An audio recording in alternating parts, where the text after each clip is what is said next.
Shalom, selamat pagi kepada seluruh jemaat terkasih di dalam Tuhan.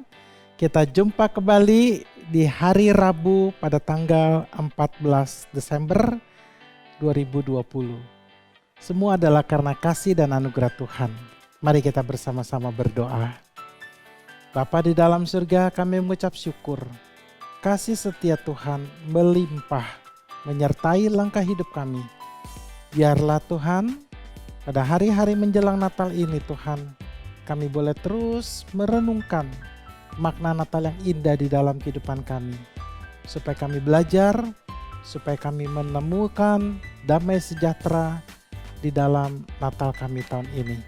Di dalam nama Tuhan Yesus Kristus, kami berdoa dan mengucap syukur. Amin.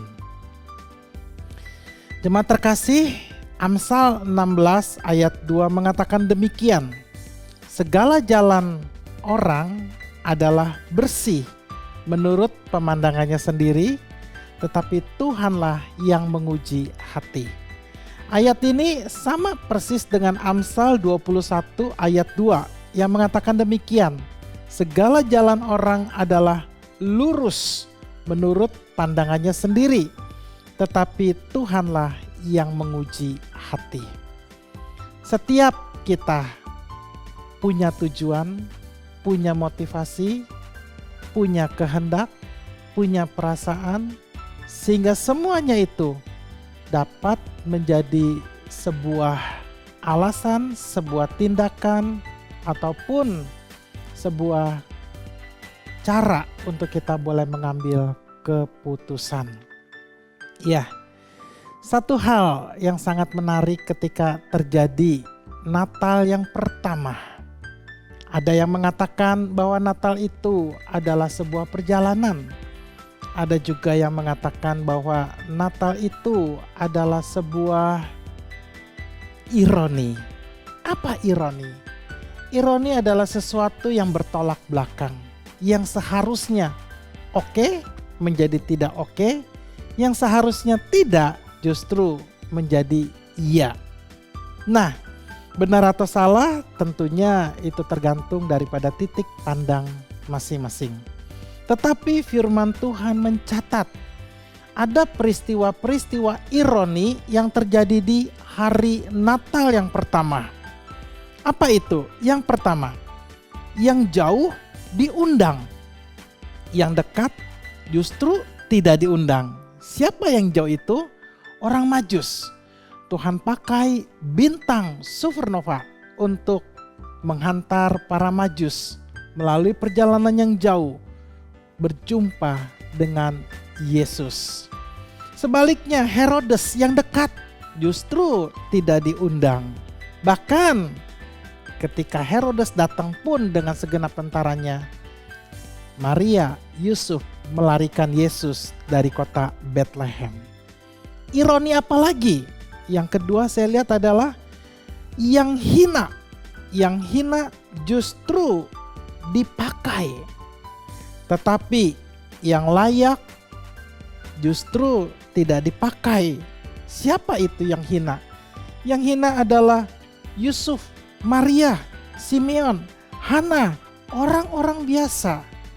Bukan orang-orang yang secara status berkedudukan, bahkan memiliki kapasitas dan kemampuan. Justru mereka yang dipakai.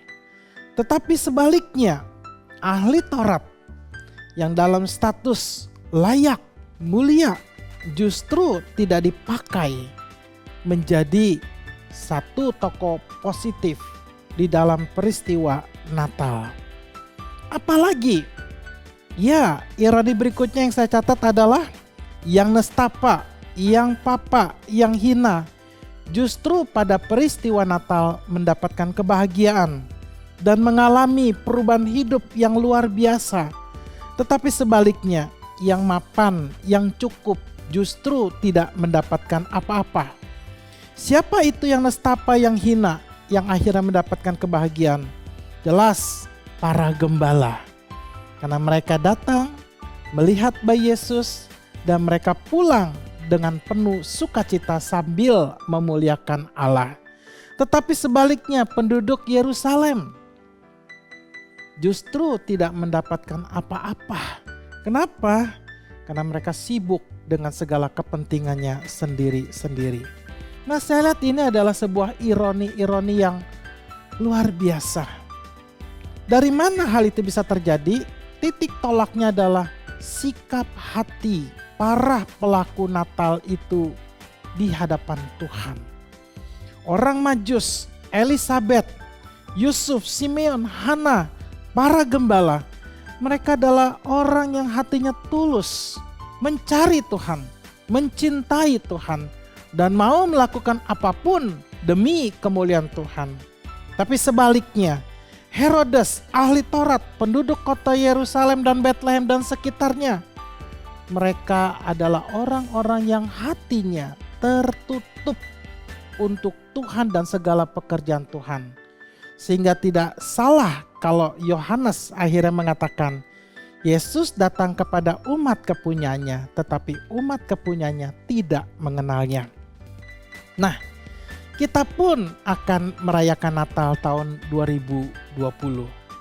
Jangan sampai peristiwa-peristiwa ironis itu terjadi di dalam kehidupan kita saat kita merayakan Natal. Seharusnya Natal ada damai, ada sukacita, ada pengharapan yang baru, ada kekuatan, ada refleksi, ada penghiburan.